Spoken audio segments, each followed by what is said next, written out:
Welcome to the first What I Eat in a Day of 2023, and many thanks to Squarespace for sponsoring this video. Lately I've been starting my mornings with some tea, and Earl Grey is still my favorite, and that's what I had on this morning with some oat milk.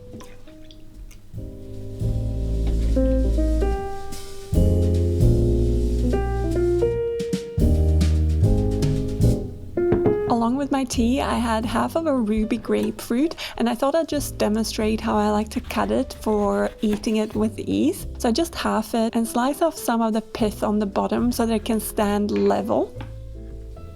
Next, I cut along the lines of each segment going around the grapefruit until I've done that all the way around. And then I cut along the outer edge of the grapefruit to loosen each segment. And this is the best way of getting the segments to come out easily when you eat it with a spoon. But I definitely don't just eat grapefruit for breakfast, so I also slice up some cucumber that I'm gonna top my hummus toast with. Hummus is a great spread that you can prep ahead of time, and I'm gonna spread mine over this gluten-free oat bread. Rob actually made this bean dip rather than a hummus, which has sun-dried tomato in it, and I'll leave a link to that down below if you want to try it for yourself.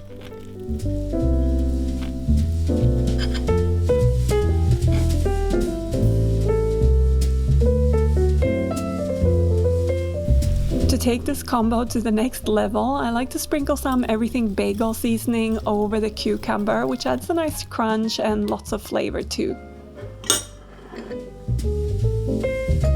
I'm really enjoying this breakfast combo at the moment because it has a little bit of everything. It's got sweet and tart from the ruby grapefruit, and then it's got savory and crunchy and hearty in the toast with the bean dip, and that definitely sustains me till lunch, which is important for me when it comes to breakfast.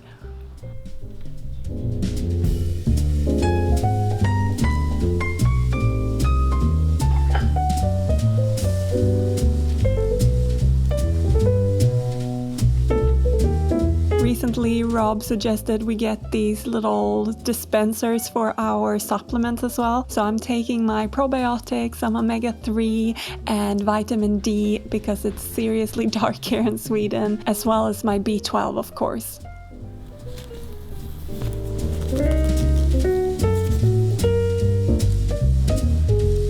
Okay, so it's time for lunch now, and I thought I'd show you a salad recipe-ish that Rob and I have been making for lunches for the last couple of weeks since the beginning of this new year, and it's mainly made with meal prepped ingredients, and this is something we're looking to do more now that we have turned the leaf and entered this new year, just to make it easier for us at lunchtime, not to waste too much time here in the kitchen as we work from home, so that we have more time for our work and still can eat a good nutritious lunch. And what I've meal prepped for this is some quinoa. I just cooked it with some vegetable stock to give it more flavor.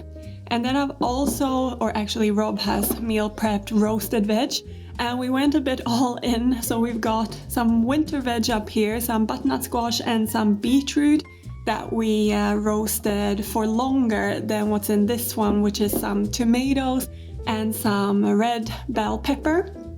And yeah, you really don't need this many roasted vegetables, but since we have them, I thought I'll throw them in there. And then there are a few more things that I've laid out here that we're gonna throw together. But before we do that, I want to thank Squarespace for sponsoring this video and tell you a little bit more about them. Squarespace is an all-in-one website builder with lots of great tools to make it easy to build a beautiful and well-functioning site without any previous knowledge about coding or website building. Personally, I've used Squarespace to create my online food photography portfolio, and I really like that it is so easy and intuitive to use. There are plenty of themes, font combinations, and color combos on Squarespace to get you started, and there are themes for many different purposes, so it's great for everyone from business owners and e-commerce all the way to creatives and bloggers. So if you're thinking about creating a website for any purpose, check out squarespace.com for a free trial, and when you're ready to launch your site, go to squarespace.com/goodeatings for 10% off your first website or domain. Now, one last tip: if you like me, want to make good salads on a daily basis without too much effort is to keep some washed greens on hand at all times. Here I've got a bag of washed rocket, which I'm going to use for this salad, but you could use any dark leafy green here or massaged kale if you want. That is something that also keeps really well in the fridge if you want to meal prep some massaged kale. And yeah, just one little tip before we get started.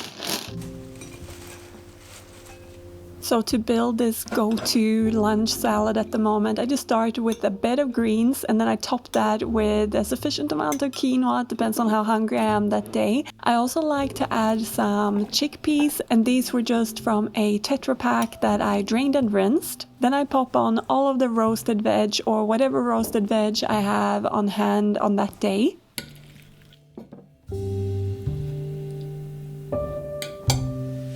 I do like to add some extra fresh elements to this salad as well. So I'm just using the leftover little bit of cucumber from breakfast and throwing that on there. And I'm also going to cut out some segments from an orange to add. And this is something you could also prep ahead of time if you don't want to be fiddling around with this at lunchtime, which I totally get. But to cut the segments out, you'll want to just peel the whole orange with a knife and then cut between the pith inside of the orange to get segments out.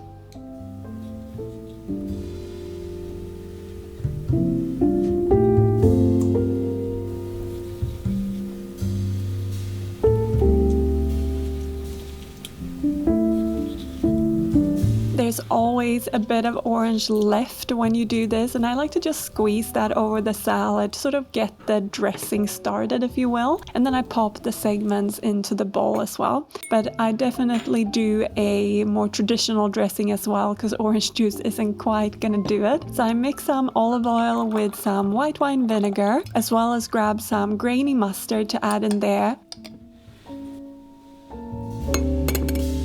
And to season it up, I like to use this Italian salad seasoning. I think maybe this is a Swedish thing, but you could use any type of salad seasoning that you like, or use some dried herbs as well as salt and some garlic powder or garlic granules. Again, you could totally make this dressing ahead of time, but I just wanted to show you what I do. But you could keep that dressing in the fridge for a week, probably even longer if you just have it in an airtight container. Then I just mix the dressing into the salad, and I like to top it off with something crunchy. Here I have some sunflower seeds and some pumpkin seeds, and that's my salad done.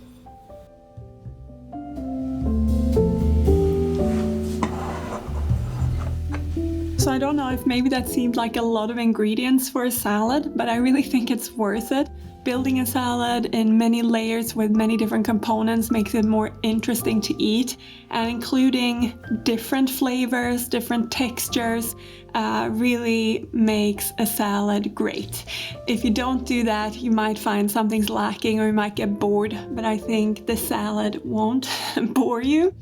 And the seeds on top at the end are really important for that nice crunch. I like to include some fruit in the salad. It makes it more, at least the oranges, it makes it more juicy, and that's always satisfying. You could also use something like apple, which would add some nice fresh crunch and sweetness as well.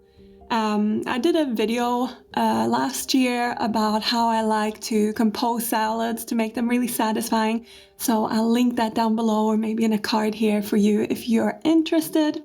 And yeah, this salad definitely will make you full with the quinoa, the chickpeas, the seeds.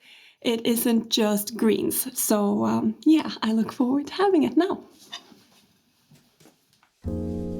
We were lucky enough to have the sun greet us this afternoon, which is totally needed at the moment. And a few hours after lunch, I had a snack and I made a smoothie, starting off with some banana, some frozen blueberries, and some frozen spinach. Then to make it a little bit more creamy and satiating, I added about a teaspoon of almond butter, but you could also use peanut butter in here or some other nut butter if you prefer. I'm also adding in some cinnamon for a nice flavor, and then top that up with some oat milk to blend.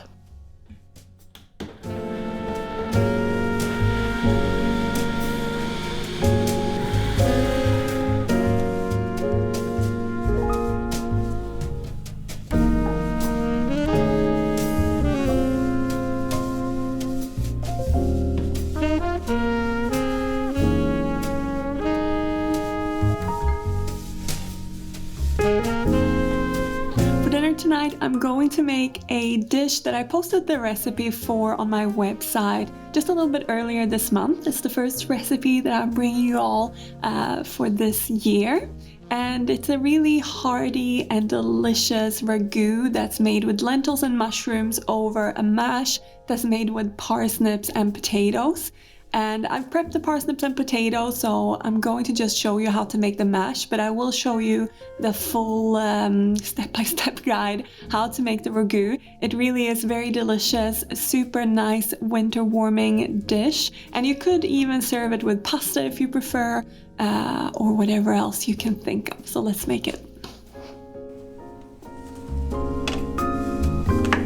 To start off this recipe, you need to chop up quite a few mushrooms, and I'm just using chestnut mushrooms for this ragu. And I like to cut them into quite chunky pieces, but you could cut them smaller or bigger, it really depends on your preference. And I fry them off in some olive oil over medium heat until they are nice and golden with some salt.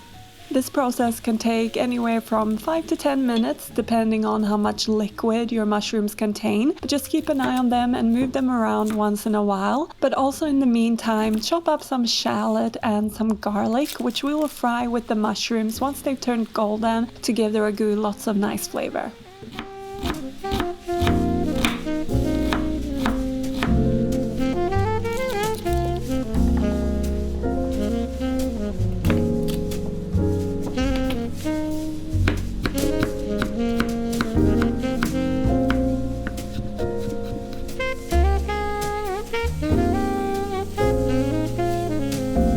To saute the shallots and garlic for a couple of minutes along with the mushrooms. And I must admit that at this point in the recipe I actually mixed up the steps a little bit and jumbled them. So I added in some tomato paste and straight away I added in the wine, but normally I would fry the herbs with the shallots and onion, then add the tomato paste and fry that off for a bit and then add the red wine. But anyways, I added in some rosemary fresh and some dried thyme. And if you want to follow the recipe for the most success, I will link it down below, of course, and you guys can just follow the steps as they are written out there. I also like to add in some sambal oleg for a little bit of spice, but you could use any other type of spicy sauce that you have on hand as well.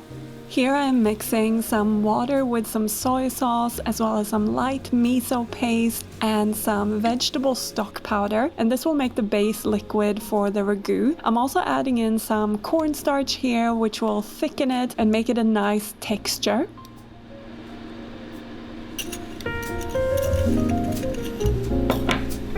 So I whisk that all together and then pour it over the mushrooms and allow that to cook for a couple of minutes. You need to bring it to a boil and then turn it down to a simmer to allow the cornstarch to thicken the sauce.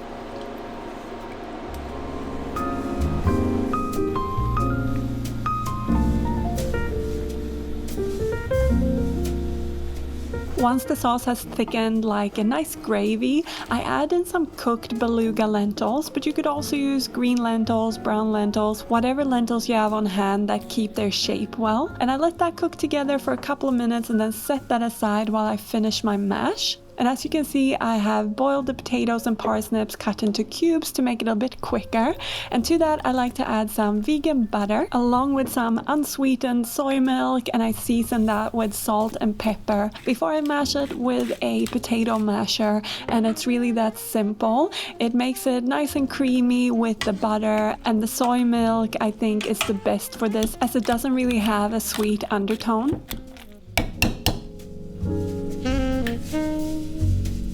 Then to serve it all up, I like to layer the mash on the bottom and top that with the ragu, and it really is a really delicious, warming, hearty, winter perfect meal. But I do like to serve it with some fresh greens on the side, and I also like to top it with some walnuts for crunch.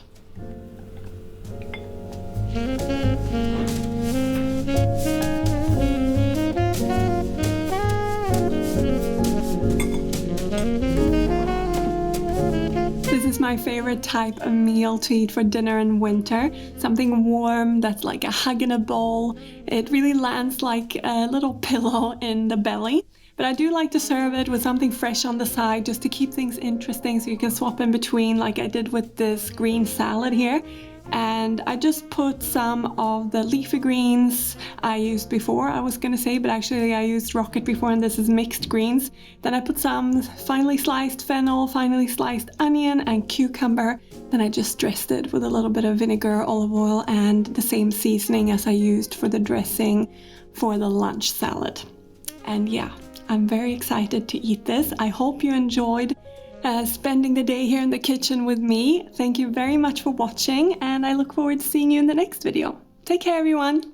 Bye.